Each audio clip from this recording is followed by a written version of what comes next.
Hello and welcome to the open booth. We're at a new location as always and with a new guest. And today, my guest is Dane Gibson. Come on into the open booth. I love it. Welcome. Thank you. We're here at this oh so beautiful spot.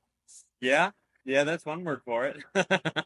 Well, nature has a way of, I think, when God created everything, to kind of set things in motion um, after the fall, especially that we see things that continue to grow, maybe out of control.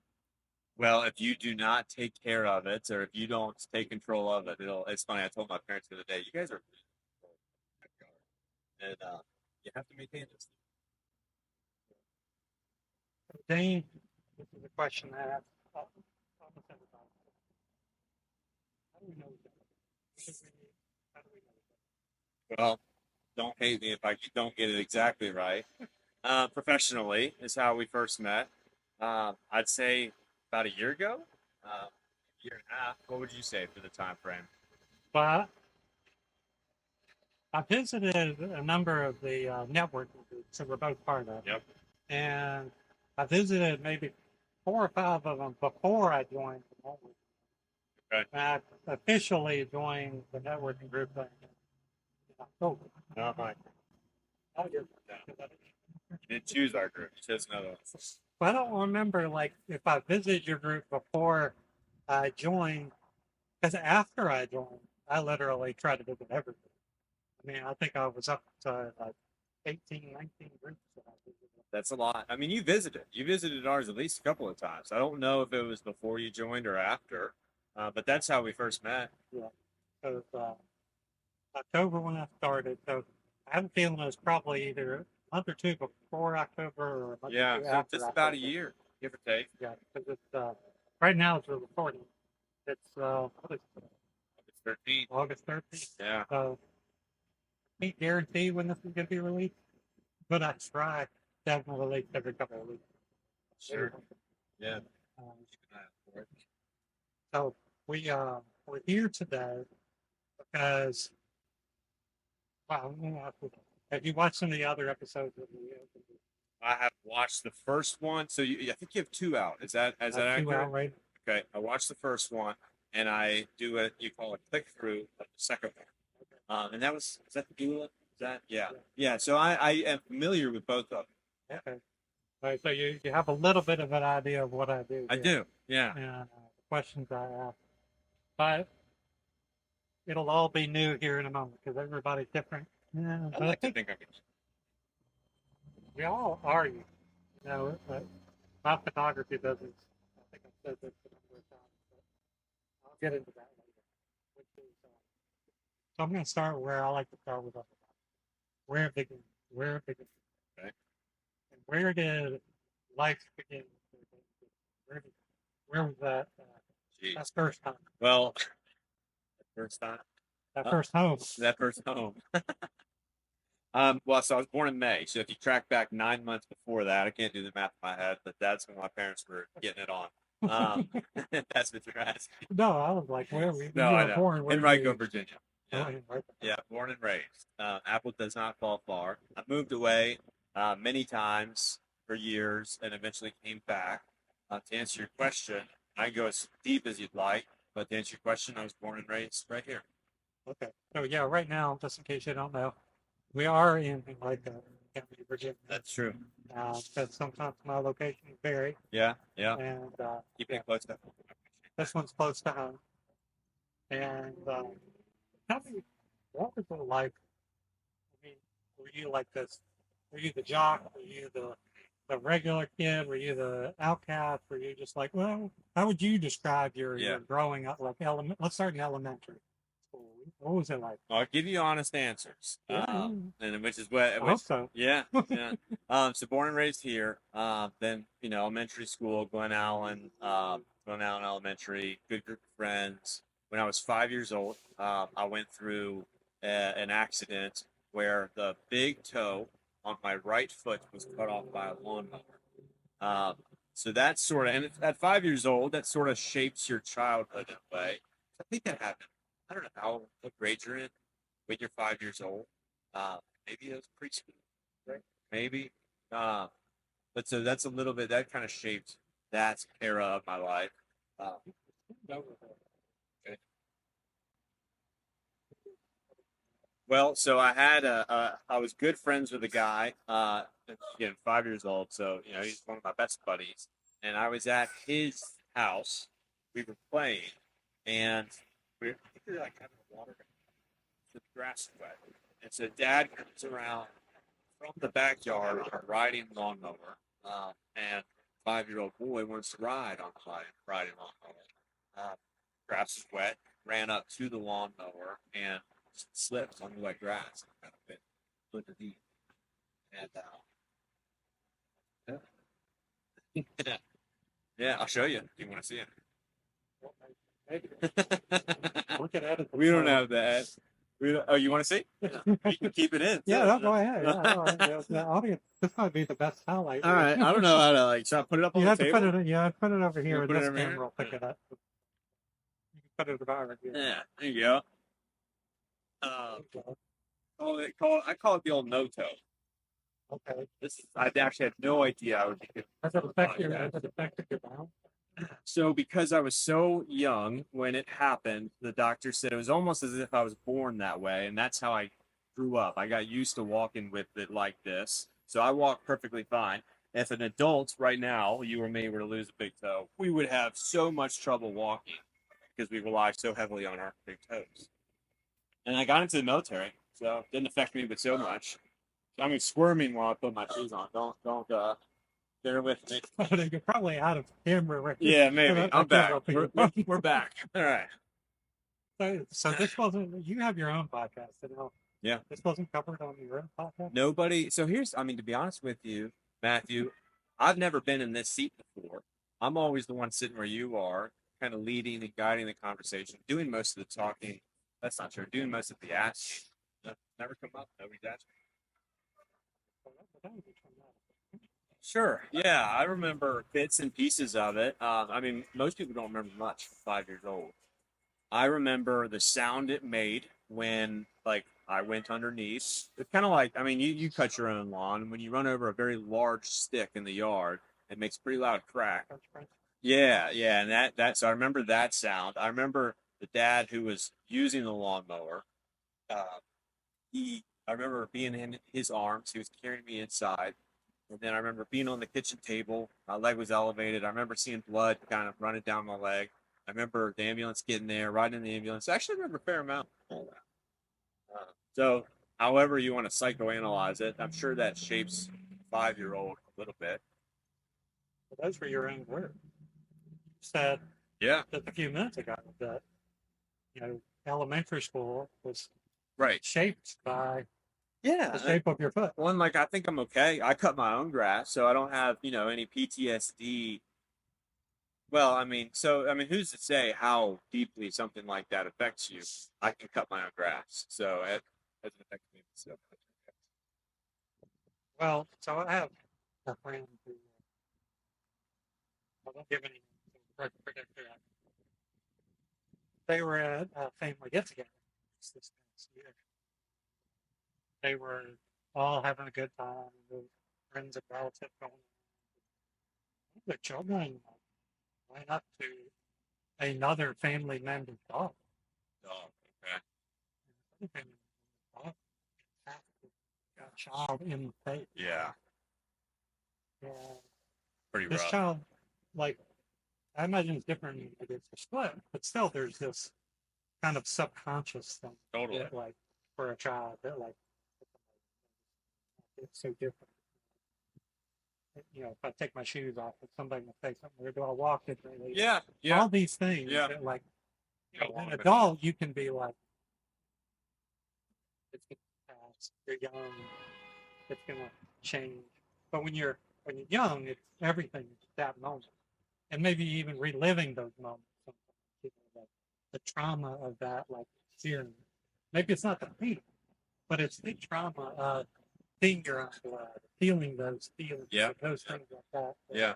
That it's kind of like haunted that part of your childhood as far as, I'm not saying shaped your entire life, I understand. it's something that was, as you described, traumatic enough that you had this feeling that maybe you were different, like in elementary school. Yeah, well, what I will say is that I think that that sort of thing affects kids or people on a subconscious level beneath the surface, probably in ways that we cannot fully understand ever, or at least here on this side of it. Uh, but I mean, I'm perfectly fine and I'm good. But I think that sure, I think kids are sponges, right? And so I think that when a kid goes through something like that, it has a lasting effect. I'll be honest with you. So I've hurt myself. All boys do as they grow up, but I've always considered myself to have a really high tolerance to pain, and even like to be honest, like hot stuff, like spicy foods. I can handle massive amounts of stuff that other people cannot. And I've dislocated shoulders, I've cut tendons, and I've always had a really high pain tolerance. And I've wondered if it's because I had a very high pain experience at that very young age. Who knows? So I'm kind of putting your words in your mouth here. So let's just kind of rewind back. Okay. You're you. I'll just ask. So you lost your toe. How do you think that affected your like elementary school, like for the rest of your elementary school life? I mean, looking back, so I'm 32 years old. So looking back on elementary school, it's about as blurry as anything gets. If I had to guess or try to analyze here, shooting from the hip, I mean, I had friends. Went to the pool, took my shoes off, and so like I don't think a kid feels subconscious or excuse me, self-conscious in a way that adults do. And so I don't think that on the surface, like I still had friends, still had healthy relationships, still was able to run, still was able to do things physically. So I don't think that it had on the surface a deep impact uh, on my childhood. Now, did it affect things like and I'm trying to sit here and analyze it, but did it alter who I was or how I perceived things? Uh, maybe, but I couldn't really say. I'm a happy, relatively healthy adult. If you were to fast forward through into adulthood, I've dealt with things. Well, Uh, let's not go there yet. yeah, well, but so maybe the things that Uh, adulthood were I experienced were affected by the childhood. Who could say? so as we move forward, Yeah. this is kind of commentary in between. Maybe edit that, but let's try to keep it like on a level that of of just how something like you think about it or you feel about it. Okay. So it's not think, feel, and maybe like even like have like a spiritual response. So like let's try to keep away from any like thing that try to keep away from things like words like psychoanalyst or things Okay. like that, or try to stay away from even like Christian words, like that might go into our conversation that like congregation, things like that, that might be like because like maybe both of us have some kind of Christian upbringing or understanding. Let's try to keep it like, when we gather together without, or on a Sunday morning, we're doing our worship service so that it's more relatable. Okay. So like, let's try to use words that are more relatable to many people. That people can understand. Yeah. You say it dumb it down. A little bit. Yeah. Not completely, but just, like if we're talking about something spiritual, don't say, know, just don't use some ecclesiastical words that I like, don't even know what that would mean. there you go. I can understand. I think what you're saying. And to be honest with you, like my knowledge, and I use the word psychoanalyze. I don't even know if that's the right word to use in that scenario. Maybe it was perfectly used. I just, I've always used it. But yeah, I could totally try to say things more in layman's terms, so the general I public. mean, if you're sitting down with somebody and we're just having this conversation, you've never met this person before, and we're just having a conversation, would you think about for a second? Would you use those words? Yeah. Would you say those things? Okay. Yeah. Don't think I'm like some authority on everything. I gotcha. Just like I'm just like we're having a conversation, and I might be the first person you've met today. You know, Okay. so we know Yeah. each other a little bit, and we're just having this conversation about Let's do it. maybe cut that part out. might say that. It's So, you kind of moved through elementary school, got this cool group of friends, go to school with, things like that. Move into middle school. Was it a hard transition, like from into middle school? Was it a hard transition, more of a hard transition from middle school into high school? Was it all just kind of easy? I don't think it was any more difficult than the average there. I think I don't, and if we're talking about the toad specifically in that experience, I don't think I'm just talking about in general. Like, yeah. did you feel any more? When you think about, it, was there any more anxiety going from elementary to middle to high school for you? I mean, the normal anxiety, maybe like, What is the normal?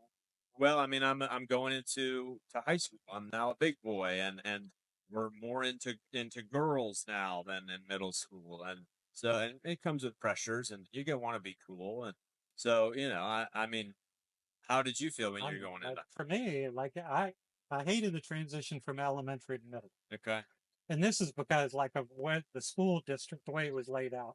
Like I had all these friends in elementary school. I think it set up a lot, a lot. I had these friends in elementary school. When I went to middle school, only a they few. got distributed Yeah, throughout these other schools.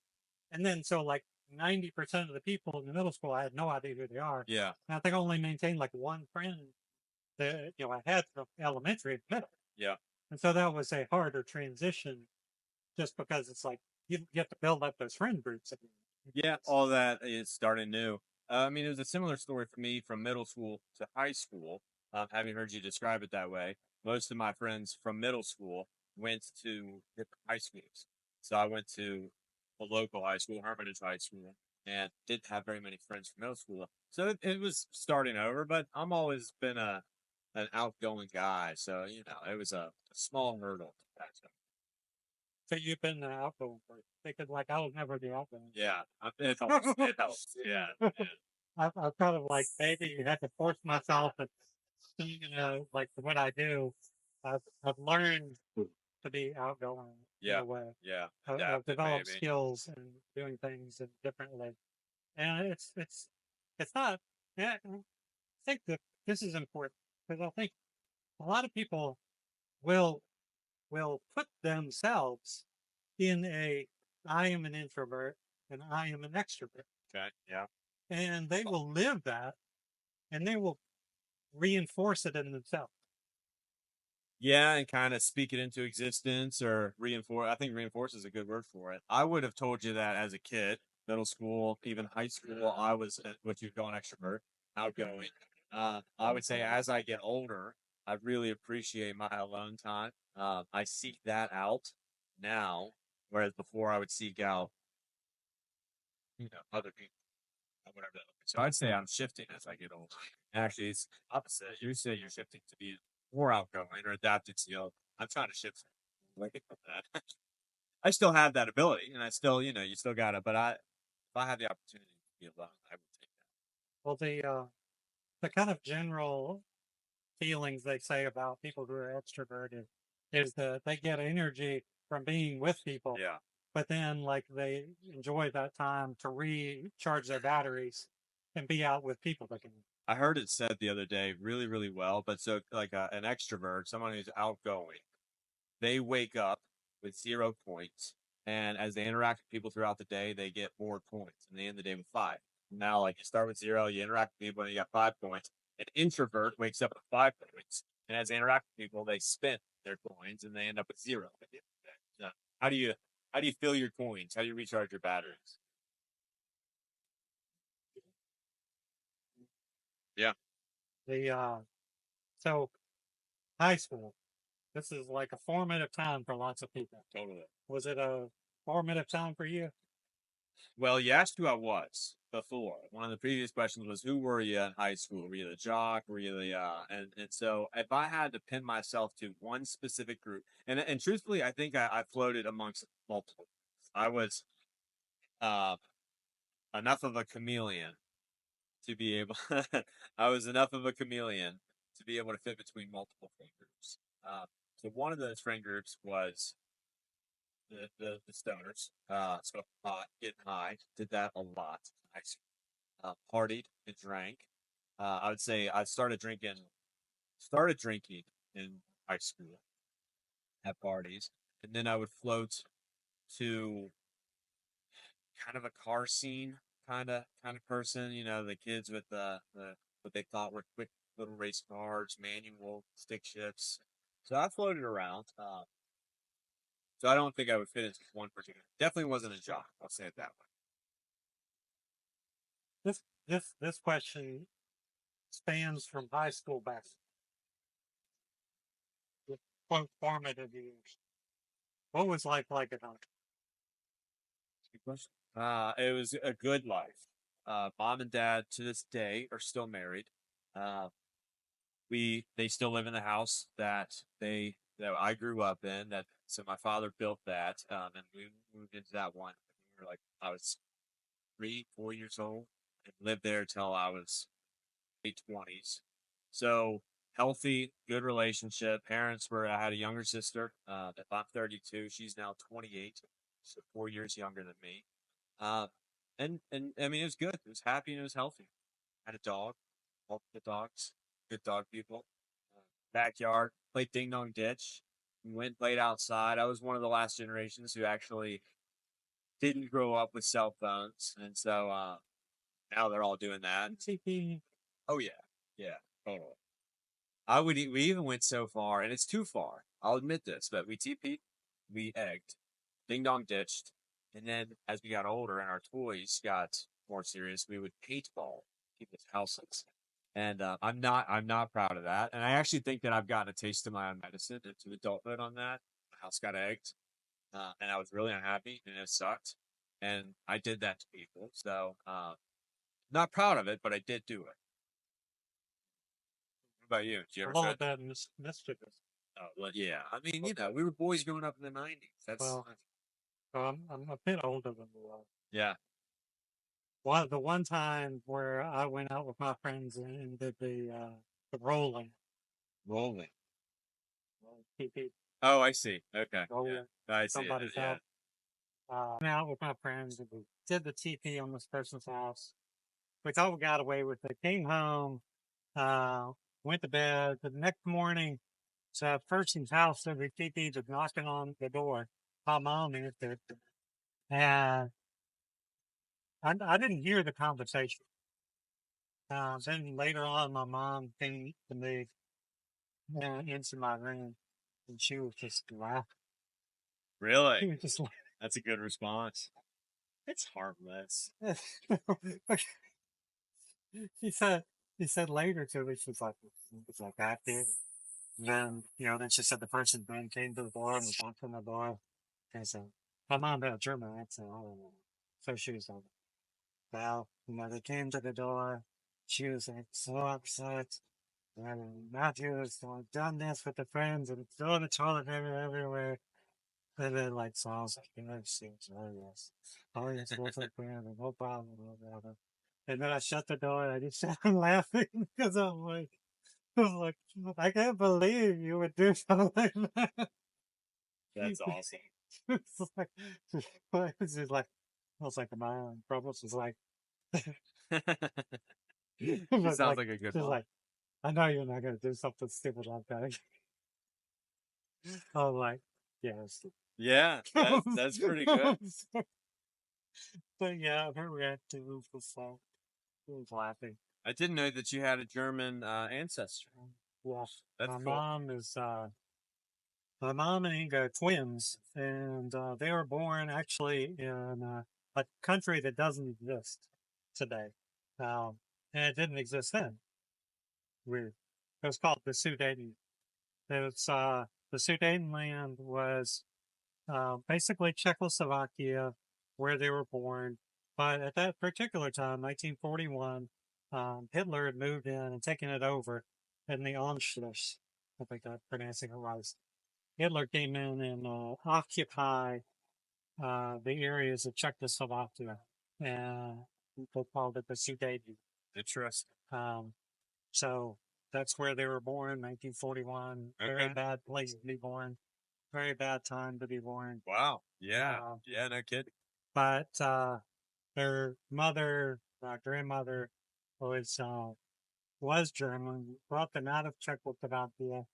Basically, they grew up in Germany and experienced a lot of turmoil in themselves from their they say my mother and her sister said that during their lifetime their mother never said that she loved them, never said that they were happy, she was happy with, and pretty much all their life she said that they were worth, Quite the opposite of saying I love you. like like the mantra of their youth Yeah. was you all are worthless. You can't do anything right. That's That, like their mantra yeah. for growing. Yeah. That's tough. Yeah. So my mom and my aunts had to overcome, or at least attempt to overcome that for large parts of their life. Well, imagine what that instills in a kid. I'm sure. Yeah. I think it's not the exact same as that, but my mother, her father, my grandfather, and he's passed now, but he was tougher. Well, I mean, he's kind, but he's tough.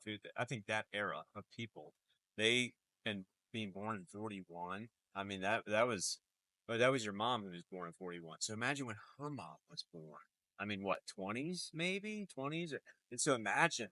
I mean, they were just a tough, tough people. Now, that doesn't excuse telling your kids that they're worthless, but I can't even imagine. That's quite the story. It's very interesting. So getting back to it I'm good at getting other people to talk. before, Yeah. so you were running with a bunch of different guys High in school. high school. You used the word chameleon. I did. That was your word. I would say I'm still one. Yeah. So chameleon, like that's like a very like it has a connotation of being like not genuine, like in some ways. Okay. Yeah. So like because you're changing your colors to match the environment. Yeah. So so tell me about like why do you think you why what was the why do you think that wanted to change your like to fit into all these groups, or were you just somebody who you felt like you wanted to fit in with everybody and you wanted everybody to like you, kind of? I wouldn't say, well, maybe in high school. I think in high school we all wanted to be liked. And I think that, or maybe this is just me. Maybe I'm the only one. But definitely in high school, I wanted everybody to like me, to be friends. And, I think that was an immature desire, which I think is common for those of that age. But even to this day, I would tell you I'm a chameleon in the sense that I have the ability to adapt to different people or conversations or groups of people. So in my core, who I am and what I am, none of that changes. That my integrity, my honesty, my beliefs, my faith, that is rock solid.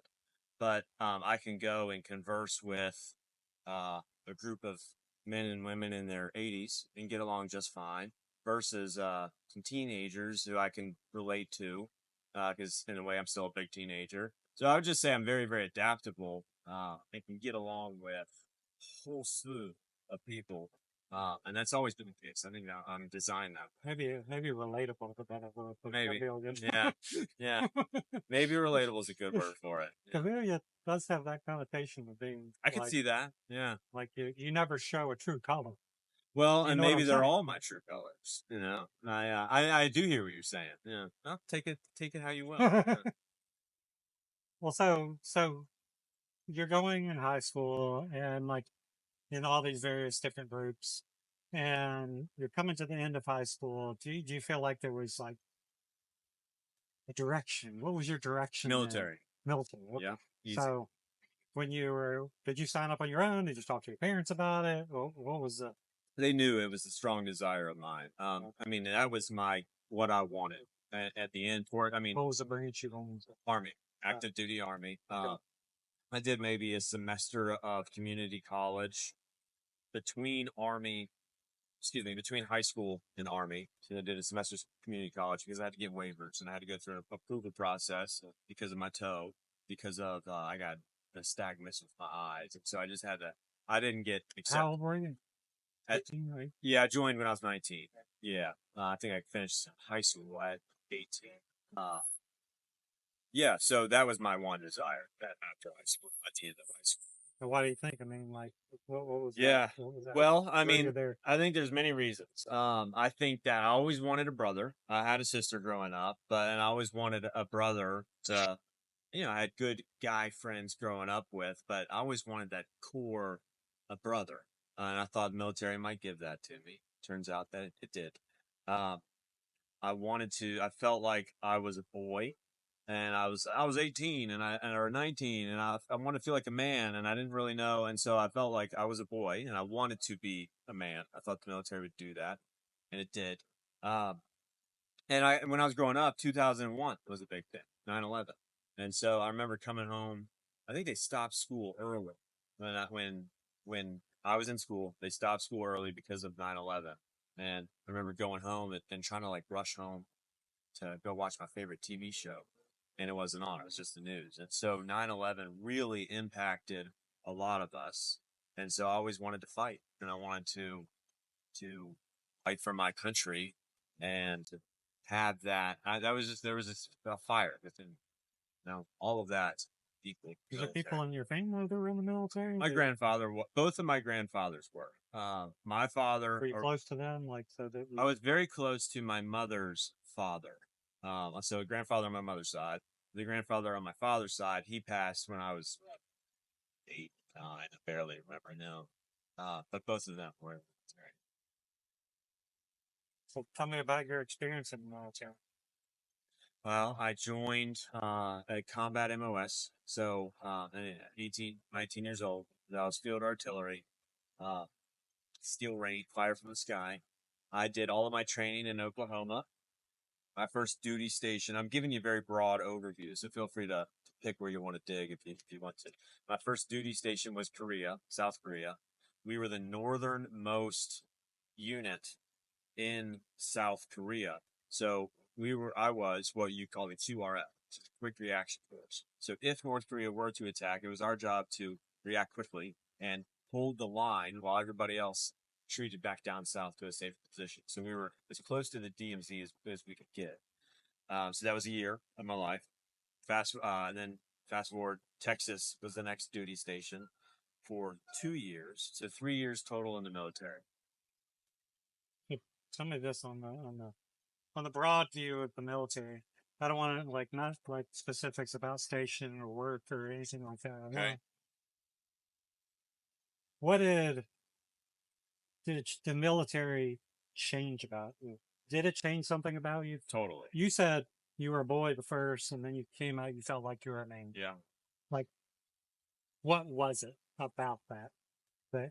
The independence. I mean, an 18-year-old completely leaves home and, disappears for years and is trained, is taught to be self-sufficient, is now on his own and has to survive, goes to a foreign country and you develop bonds and friendships. So, I mean, what the military throws you into to do that at 18, you're a child at 18. And no matter what you go through, I still think comparatively, all 18-year-olds are children in their own ways. So to do that at 18, yeah, I mean, you grow up. Integrity is huge. Uh, Discipline, work ethic. So, I mean, it's too broad of a brush. I mean, there's many ways it changed me. Broad version would say it turned me from a boy into a man. So on that kind of, I don't know. Again, I'm not trying to paint the picture, but okay, I'll step back. When you look at yourself in elementary, middle school, high school, and then in the military, was that setting you up for something? Was the military setting me up for something? I don't think I had a vision beyond the military. When I joined, you have two options. You do it for life, or you do it to retirement to 20 years, or you don't. I didn't have any expectations on what it would turn into. That was sort of the end. I didn't think beyond that to answer your question. Does that answer your Well, question? so it wasn't set into that. Or you Well, weren't setting yourself up. I wasn't So being. what was the end goal after the military? What was your next? What did you have a vision for like when I left the I military, or did. when you walked out the door of the military, were you just like I don't know what's lost kind of next. thing? Well, yeah, I didn't know what was next. And turns out, yeah, field artillery doesn't really translate to what you call the civilian world in very many ways. I mean, if you're a medic in the military, then you come out and be some form of medic or EMT or something on the civilian world. Field artillery doesn't have a whole lot to do. Uh, so when I got out, I ju- um, went back home, lived with mom and dad for a little bit, and then enrolled in college. Went back to Texas, which is where my last duty station was. So I went back to Texas and lived with two friends who were both in my unit, both had gotten out. So there's three of us all from the same unit, living in Texas, going to college together. And then I had some tough times in college, went back home, jumped around from job to job, walked across the country of Spain, something called the Camino de Santiago. I lived with a girlfriend in Germany for a year. So I'm being very broad to say that there was a lot that took place after the military, and I was still trying to find my path. I want to know, like, okay, so I know from I have a son who's in the military, Mm. and I know that you know I haven't been in the military myself, but I know that there's a lot of, let's say, loose kind of lifestyle that's in the military. You know, they're, it's, their language is, there's a lot of Sure. cussing. There's a lot of, like, just like partying, drinking, all Yeah. kinds of things Yeah. involved, and like, being guys kind of stuff, and like, being, you know, you're independent, you're doing all those things. You're trained. You're in good shape. You're Yeah, young. but like my question is, was that any different from high school to military? Like as far as like, where was it like a more conducive to your just like being loose and doing anything you wanted kind of thing? Totally. So, do you think that was affecting how you thought of yourself? Like, Well, I mean, I think I gained a fair amount of self confidence in the military, and so like my opinion of myself, my view of myself, I think was in some ways increased or helped by the military. I think that, and we can get into this later, now, never, but I think that later in adulthood, I realized that I had a very strong problem with alcohol, and I think that some of that stemmed from the military. Uh, so I think it had both positive and negative impacts on so myself. you brought it up, so let's just go there. What was when did the alcohol start, and then when do you think it started to become a problem? Well, I think it started in high school. So, and if I were to back up slightly, and I hope this is okay. I am, or I actually say I was an alcoholic. That is a huge part of who I was, and that's not something that I am anymore. I've been healed of that. And we can get into those details, but so I would say drinking started in high school, and parties, high school stuff, sneaking out, staying out overnight, and like even drinking and driving when you shouldn't have been, blackout. I mean, so very heavy drinking in high school, and that's also the crowd that I was a part of. It wasn't just me who was doing it. You good on your end? No, you keep going. Okay. It wasn't just me who was doing it. That was just the group that I rolled with. And then you go into the military where now you are young, in the best shape of your life. You're finally making money. You're free. You're in a foreign country. You're 100% alone. So yeah, I mean, so are we going to party then as well? Heck yeah, we are. And plus, like, I mean, we're old enough to fight and die for our country. We should be old enough to drink too. But the heaviness that began in high school carried over into the military. And sometimes there's nothing else to do but to drink. You use this word. Define what you mean by having. Drinking to excess, um, whether it be blacking out or just get too drunk. Now, often, alcohol is a depressant, Yeah. and for some people, that seems to have different reactions. What do you feel like was the thing that you were trying to fill with the alcohol? That's a good question. So I am clinically, medically diagnosed with ADHD. Uh, and stemming from. So if you have ADHD at the top of this tree or plant, you got a couple of roots coming down off of it. One being anxiety, one being depression. And so the psychologist believed that the anxiety and the depression were results of the unmanaged ADHD. Uh, so, like, why can't I seem to focus? Why can't I succeed? Why can't I complete college? Why can't I sit down and do 2 hours worth of homework when everybody else seems to be able to do it? So, like, this life had become something that I couldn't manage because of ADHD.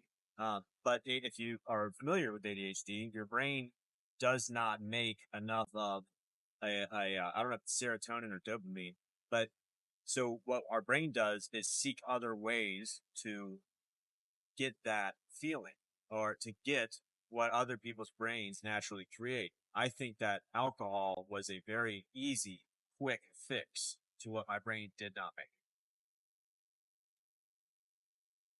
So I understand all that language, Is that but I too? want Is to that no, but too? I want to ask you something on a different level Okay. or different. Maybe it's just different words. What feeling do you think you were trying to change?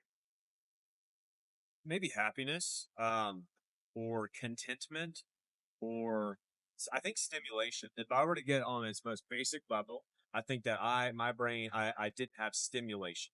I think that I got bored easy. I think that I can't explain the physical feeling of it in a way that people would understand. But if I sit still for too long, I feel like I'm crawling out of my skin. Like it's like this inner burning. I can't put words to it. But and my brain isn't producing like people who don't have this issue. They can sit there and be perfectly fine because they've got serotonin or dopamine in their brain and they're stimulated. They have this chemical. My brain doesn't do that. So I think it was a patch for stimulation. I don't So know. you're using it kind of like to calm yourself in some way, or to like maybe like you wanted To feel good. I think to feel yeah, I mean I truly think that's you it. want to content.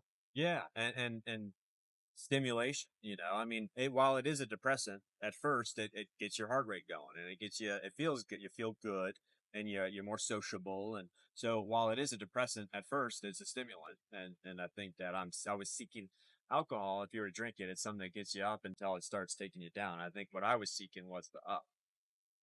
So you were in high school and then you went to the military. In the military, in your words, you wanted brotherhood, I did. and you felt it a little bit, and you felt like you're growing to being a man Yeah. and having your own responsibility. And during that time, you were consuming alcohol and seeking this contentment, like in Yeah. yourself. Stimulation, whatever it was. And Yeah. but maybe you weren't finding it because you decided to go out of the military, or were you like I don't think the two are related. I think that the alcohol, me seeking stimulation or contentment or happiness, me seeking to fill the hole, the void, whatever that void was, with alcohol, that continued far after the military. I left the military because I was. What's the best way to say this? I think it's well, no, I need to be respectful. Uh, I wasn't good for the military. I'm a big why guy. Why am I doing something? I want to know if you tell me to clean out a Connex 20 different times, I'll do it, but I want to know why. Military doesn't want to ask you, wants you to ask why. They want you to just do what you're told. I so miss you weren't content? not in the military. No, absolutely not. Otherwise, I would have stayed. Yeah. And like I wanted to wear my own clothes. I'm not somebody to be told what to do. I very much want that control. It was good. It's a great stepping stone. I would take it back to the life of me. It set me up in ways that I could never have done on my own. But no, it's not content at all. So when you got out of the military, you described the next 3 or 4 years, maybe like just kind of overview. Like you said you went on this trip to Europe and did this, and like you give me like the 10,000 feet. Yeah, I mean, I wandered. I floated around from job to job. I tried, and again, after the military, I went back to Texas to college. Didn't complete college, so floated around college, back to home, different jobs. I did very well in each and every single one of my jobs, but I was never content, or I got bored very easily. So I pick up and go to the next thing. Same with college. I picked up and um, lived with a woman in Germany for a year, got bored, went back home. I walked across the country of Spain, which is a huge part of my story. So I wandered for the next 3 or 4 years to answer your All right, question. so let's go to Spain. You said it was a huge part of your Yep. story. Let's give the broad view of that. Well, have you heard of the Camino de Santiago? It's the way of St. James. So the Apostle James, it's believed that his remains are buried in a cathedral on the west coast of Spain. So right next to the Atlantic Ocean. Kind of weird because the Atlantic Ocean is on our east, it's on their west. So on the west coast of Spain, there's a cathedral, Compostela de Santiago. And in this cathedral are the remains of St. James. And so people, since Jesus' time, have walked all across. We got some action. Wait.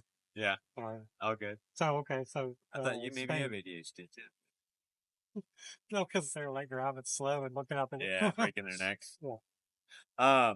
Well, so since Jesus' time, the people have walked across all over this continent of Europe and of Spain and of France to, and those are countries, not continents, but they walked to these remains on a pilgrimage. So I walked that pilgrimage. I flew into France, was on the border of France and Spain, and walked for 500 miles to get to these remains. Oh, I wanted to find myself. I was in a position financially to not work for a few months and to take this sort of trip.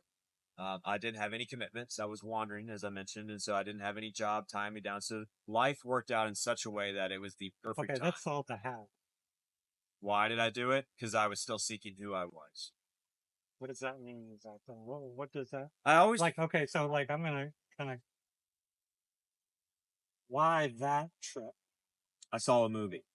I saw a movie called The Way, where I saw a man walk this pilgrimage, and I researched it. And it turns out it was a real thing, and it blew my mind. It fascinated me. I mean, in this movie, this guy literally all he has is his backpack and a walking stick. He's staying at a different hostel every single night. You meet people from all over the world. You literally walk across an entire country, and you do it with just 2 sets of clothes. And so the adventurer in me loved that, and so I did it. The movie is what sparked that interest. Okay. Yeah. Okay, well, we finally got to it. Yeah. I mean, maybe you got to lead me sometimes, man. I'm not the sharpest star in the sky. So you did this journey, and what was the result? I made it to the end. Are you talking? But what was did you find yourself at the end of the road? I got to know myself better. Absolutely. And honestly, Matthew, I think that that's what life is. Part of it, at least, is discovering who you are, putting yourself into situations, and learning about yourself in new ways. So, I mean, I don't think there's an end goal to discovering who you are, and then maybe that's something that I've learned over time. And there is no end destination beyond. And we can get spiritual if you want, but that's different. So no, I mean, there's no end goal to figuring out who I am, but did I learn about myself? Can I walk across the country? Can I spend time alone? Can I do this thing? Yeah, I definitely learned about myself. I'm going back. I'll tell you what. I mean, I don't know if you ever consider but I will go back one day. 500 miles. How long is the Appalachian Trail? Probably longer than that. Yeah. It took me 40 days from the first town to arriving in Compostela de Santiago. It took me 40 days to walk 500 miles. You got one pair of shoes? Or Only one. I bought one brand new pair before I went. They were good hiking shoes. I had 2 sets of clothes, one pair of shoes. My daughter and 2 of my sons. Well, the one son that's in Italy, he's in the Air Force. I only have one daughter, and one of my other sons went to visit him for 7 days, and they toured all over Italy in the 7 days. That's awesome. And my daughter said, I bought this brand new pair of shoes, and I have to throw them away at the end, 7 days. You wore them out. Because she just wore them out. That's a good problem to have. She's like, it was so hot and so much water, but that's a good thing. Yeah, tough life. So we're back for last little segment here, and sometimes I don't think I've forgotten any of these episodes, but we're always on a different location, and this might seem like a little shabby location, but you tell me the significance of what this location It sort is. of is a shabby location. So, so tell me what, like, Why are we sitting in front of a bar? yeah, why are we sitting in front of a? We're sitting in front of a bar because I, for the longest time, was an alcoholic. That's a huge part of my story. I battled with an addiction to alcohol for years, and by the grace of God, have overcome that battle. And so I think that we had talked about a place of significance for me, and this is something that's in the rear view. Well, tell me, so it looks kind of shabby. It's overgrown. Yeah. And this restaurant's not open, obviously, but so it looks pretty bad, right? So tell me, There's the not much to segue is tell me about your low point, your lowest point, maybe that where you tell me. Was there like a significant low point for you? When Yeah, was it? yeah.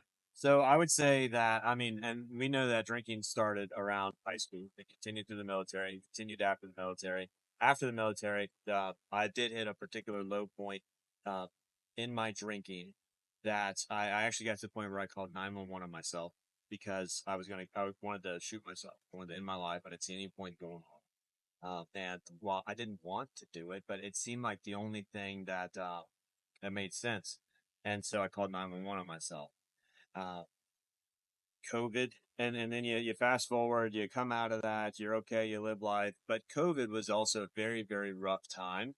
You're at home a lot. The world is changing. You don't know what to do. You have nothing to do. So I actually got to the point where I was finishing a handle of Tito's vodka, a handle every 3 days. I would work while intoxicated. I was partaking in activities that you shouldn't be partaking in while you're intoxicated. I was doing unhealthy things. I was fighting with my family, my friends. I was very, very destructive. So I was just full blown alcoholic. And finally, Matthew,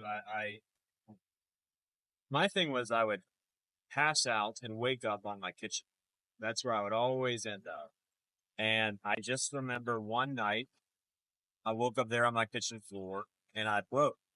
I I I I broke, cracked like a piece of clay pottery, and I shattered, and I couldn't do it anymore. And I can't tell you why or how, but I pulled out the Bible, something I'd never, I don't even know where it was in my house. I don't know why it was there. I hadn't looked at it in years. But I pulled out the Bible. I couldn't tell you what I read, but it spoke to me.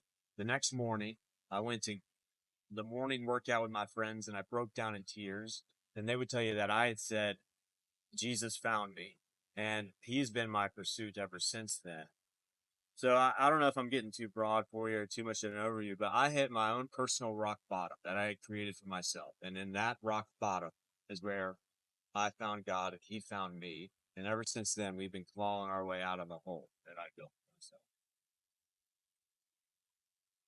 So what? And that's pretty dramatic.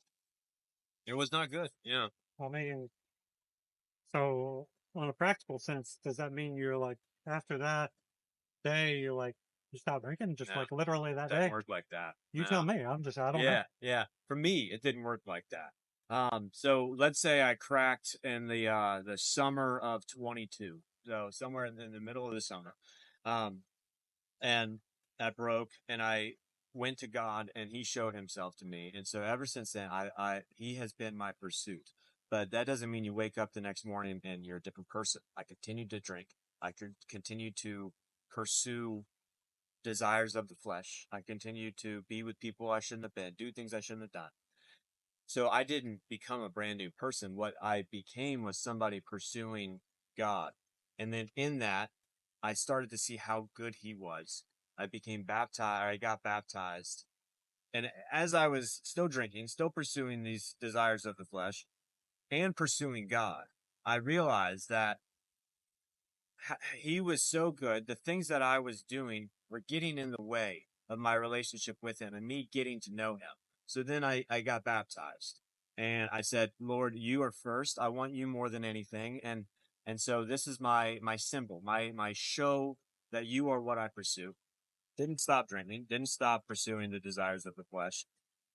But as I continued to pursue God, he would show me over time. Dane, there's two things you can do. You can continue to live the life the way that you have been, pursue the things that you have been, and I will love you no matter what. I will be in that fire with you as much as I can be, but I have a full life for you, a life of joy and of happiness and merriment and laughter, and you will never see that life if you continue to pursue things that you've been pursuing. And then on that day, I decided no more alcohol. I want the life that you have in store for me. And so 2 days ago was actually my 1 year anniversary. August 11th, 2024 was 1 year sober. So no, I didn't wake up and become a different man. It took a long, long time to shed the skin that I had created for myself. But as I pursued God and saw how good he was, the things that I had pursued lost their luster.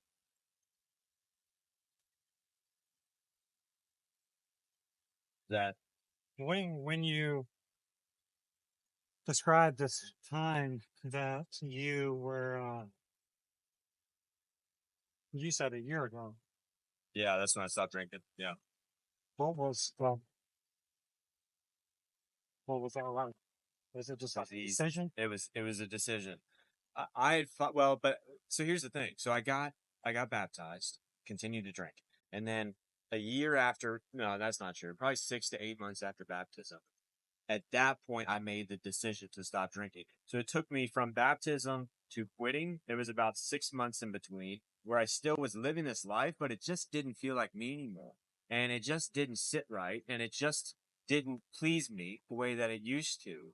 And then I finally came to that realization that what you're doing is getting in the way of your relationship with God. You can't have it both ways. If you want to get to know me on a personal level, you have to leave behind these things that you chase. Does that answer your question? I'm sorry. It answers it from your perspective. Yeah. So Yeah. I'm not trying to say it's about perspective. I'm trying to say that, well, I'll ask a different question, which is that can we individuals, people of our own right, just pursue God and find God? Absolutely. I think if you knock, the door will be answered and the door will be open. Seek and you shall find. Okay. So that being said, can we of our own accord make things right with Him? I don't think we will. I think he has made things right with us. I don't think that we can make things right with him. And maybe I misunderstand. I don't think we'll ever be good enough, never be perfect. We're always going to fall short of the glory of God or of his perfection. Well, what I'm saying is, like, can we clean ourselves up enough to a holy God? Holy, Yeah. meaning that He's without sin. He He's perfect. He's righteous. He, there's nothing bad in God. Correct. God is good and throughout. Yes. Can we clean ourselves up enough on our own? I think we can please him. Can we clean ourselves up enough without him? on our own? Okay. I don't think so. No. I think if we do not pursue God, if we aren't following him, if we don't have our eyes locked on him, then our eyes are locked on something else. If our eyes are locked on anything other than him, then we are not clean enough. We are not, I mean, so like, as humans, we are built to worship, in my opinion. We have idols. We either worship our job, ourselves, our independence, our family, our money, our cars, our sex, our power, or we worship God. And so I think if we worship anything other than God, we're still worshiping something. It's just not the right thing. So, to answer your question, and maybe I don't understand it appropriately or correctly. I don't think that we can clean ourselves up without God. Is that right, or does that answer? Well, I think let me kind of set it up a little bit, and then maybe you kind of figure out about the rest, which is that. So the way I see God is like I said, God's perfect, and God wants to be in relationship with us. Totally. We're not perfect. We have this thing that we desire to do our own will, and this thing that's the desire to do our own will in the Bible, it's called sin. Yeah, it's a Okay. natural drift towards. It's our desire to do what we want instead of our desire to please God and do the things that He does. I agree. So, can we ever, on our own, pursue God enough and clean ourselves up enough to be pleasing to God? I think we have to choose Him. If you do not choose Him, then the answer is no. You are No, not. no. Even if we choose Him, can you ever clean yourself up enough? Stop doing the bad things enough. Start doing the right things enough. Change things about ourselves enough. Go to church enough. Do all these things enough Yeah. to be in a right relationship with God. I don't think so. I think what you're talking about are works. I think that your works are not what earn you into God's good graces. I don't think your works or your activities or your behaviors are what get you into heaven. I don't think we What will. is it?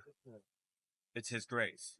That's just a good old gift that He's given to us, even though we don't deserve Okay, it. so if I didn't understand what that means, grace, like, I mean, what are you talking about? I think that God, I mean, so I think what He's done is sent His Son and in a way Himself to this planet to be. So if we were to track the stories of the Bible all the way back into the beginning, then you got the two first human beings, Adam and Eve, and one of them did something that God said do not do, and they ate an apple. Actually, they both did something. That's true.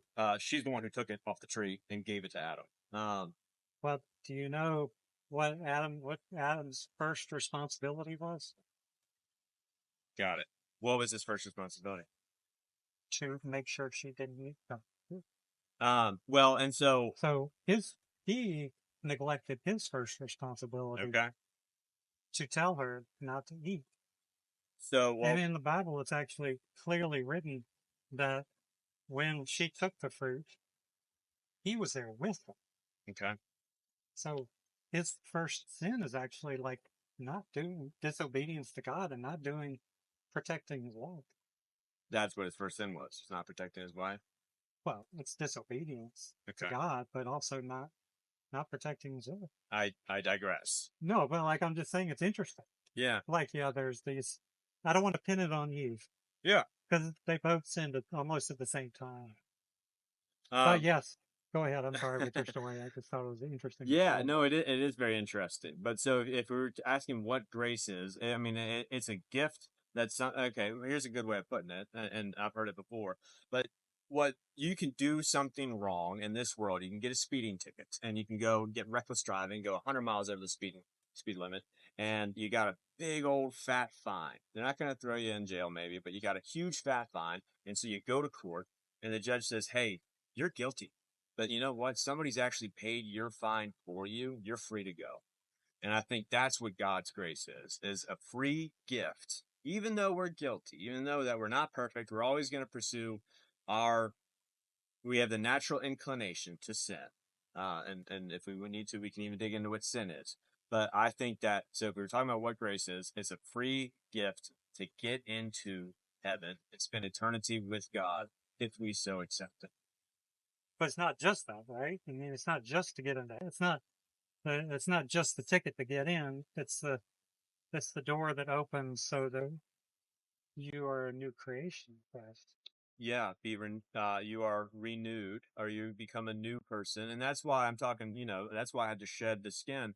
Even to this day, as a follower of Christ for 2 years, I still have old habits that I developed over the past 30 years that I still have to kick.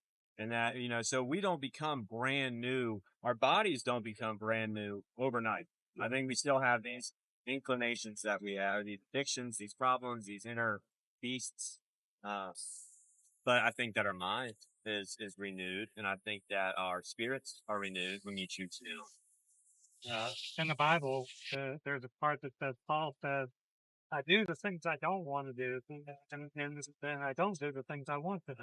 The evil There's that a I don't want constant to do. battle within my flesh. And so, and he'll go on to say that he comes to realize that the evil that he does not want to do, that he does do, that's not his actions. That's not his thoughts. His will and his soul and his mind, those are willing to follow God. Those want to follow God more than anything. His body is what is doing this evil.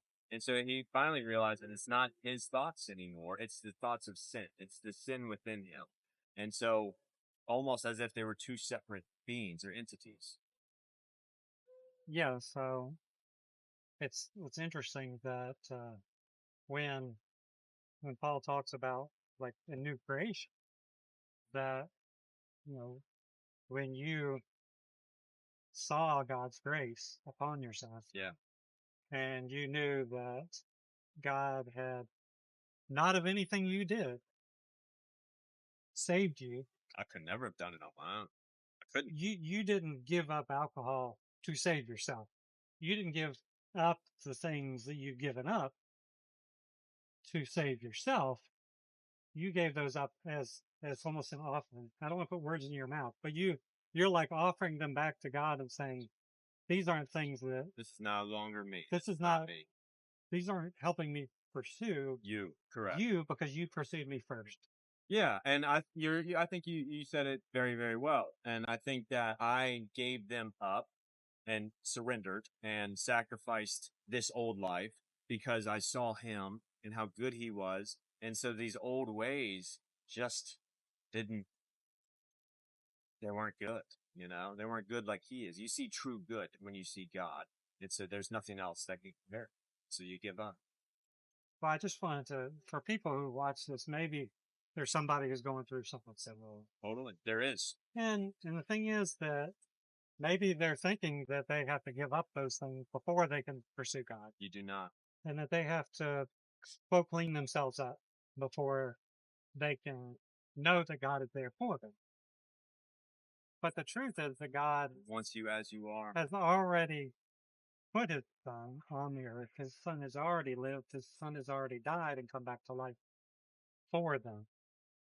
He's already made the sacrifice. 100%. All you have to do is receive it. Now, isn't it odd, like in a way that like everybody doesn't want to receive it? I think it's terribly odd. Yeah. I don't think it makes any sense whatsoever. And it really confuses me and frustrates me.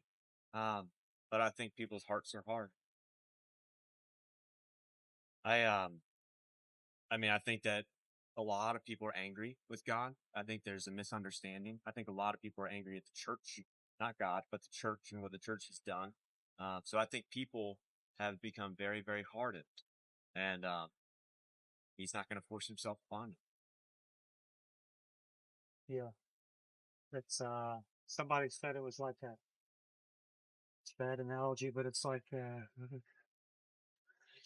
big coffee shop that's open to the entire world, and you can come in and get free coffee. Not everybody can come. True. Some people like, I don't like coffee. We'll name it, whatever that is. That like it's something free, but not everybody's going to take something that's free. No, that's true. It may not appeal to them. I'll give you an interesting thought or a story, Matthew. But I was living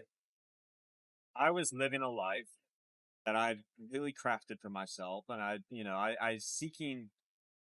was seeking out all these different things to find pleasure or to find happiness or contentment, and so I became addicted to alcohol. I mean, I've done all different types of drugs underneath of the sun. I was physically involved with people in ways that and just unhealthy relationships and stuff that wasn't good for me, wasn't good for other people, and that was what life had become. And God allowed me to craft that life, obviously, because there I was. He didn't stop that from happening. And so, and God won't force himself upon you. He will allow you to choose your way. But for me, I continued to go down my path and I finally hit rock bottom. I walked right into the fire, and God allowed that because he knew he is so good. He could see all things. He could see your 100th birthday on the day that you were born. And so I think that he allowed me to walk into the fire, and that's finally what put me at the end of myself. And that's what made me choose him. And so everybody's story is different, but I think that a world full of evil might be the version of the world where most people turn to God. And I think that he allows stuff to happen in the hope that we would choose him, but he's not going to force I want to. This is sort of on what we're talking about, but I want to focus on this one thing, which is kind of if there was somebody sitting here that you really cared about, I care about you. Go ahead and listen. uh, uh, I barely care about that that like didn't know about Jesus, didn't know about God, didn't know about any of this that we've been talking about. What would be, because you know your stuff. you. I do. What is what is the thing that, like, if there's something that breaks inside you, Yeah. this is just your story. What was it that broke, that, like, or God broke, that, like, what was the thing that, like, really was like, okay, Can't keep doing this. so it's the Well, can't keep that's doing. I was trying to finish your sentence, and forgive me for interrupting. But I think that like cars are machines that are built to run on gas. We are machines that are built to run on God. I think that we are of him. I think that we were created by him. I think that all of this is here because of him. And so we are machines built to run on God. And of course, machines with free will.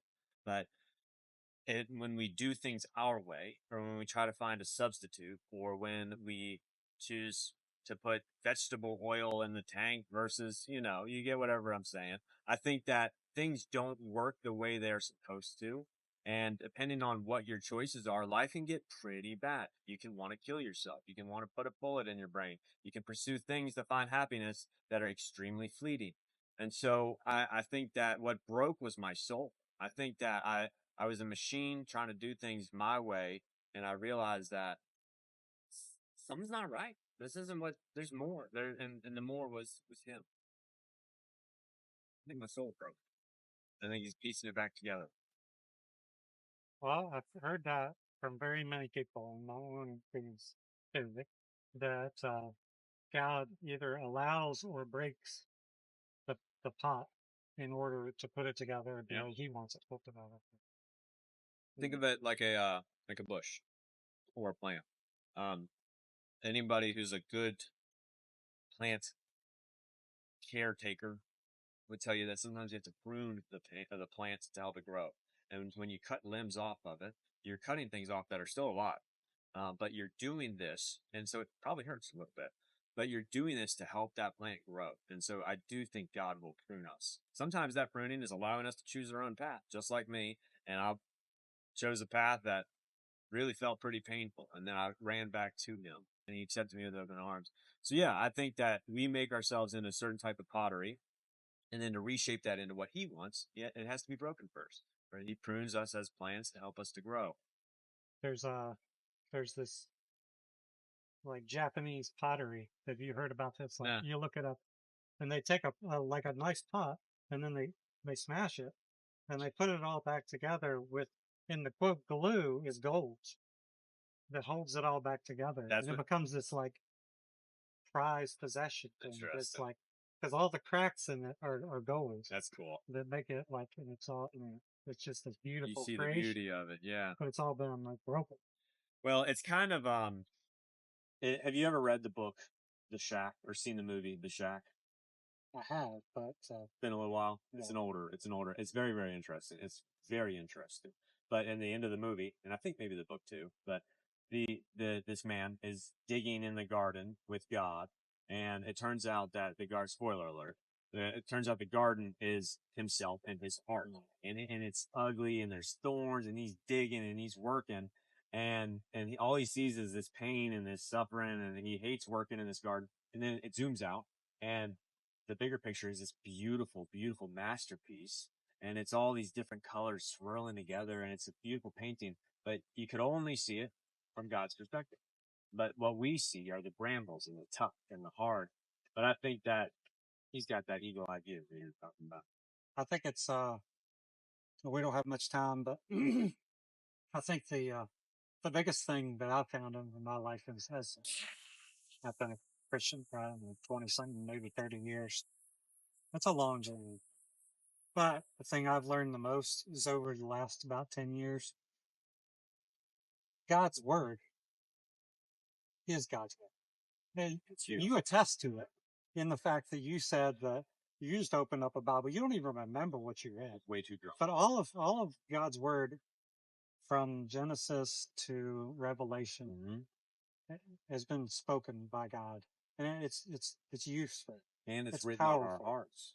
But the thing is that, again, what I'm trying to say is over the last 10 years, I've learned that and it comes from actually the Bible. It says, I hide your word in my heart that I might not sin against you.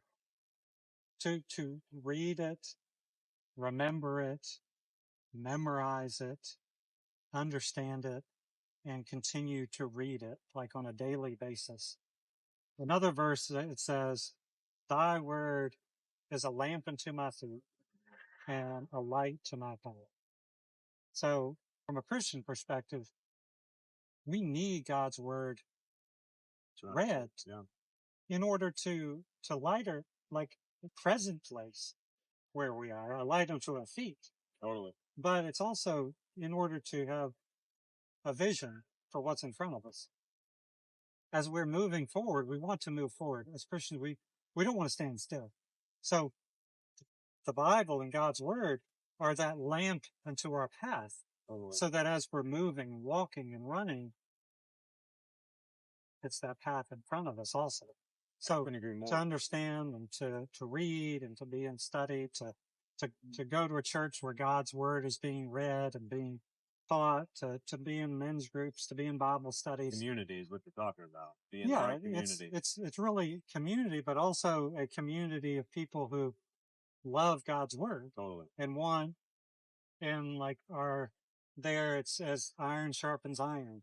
So a man sharpens another man. Oh yeah. And so and God's word is the weapon that we have. It's the sword. It's the sword of the spirit, the word of God. So all these things, I'm just trying to say, I'm trying to encourage you as a young Christian, but also say that, I'm happy to have had you in the open booth. Yeah.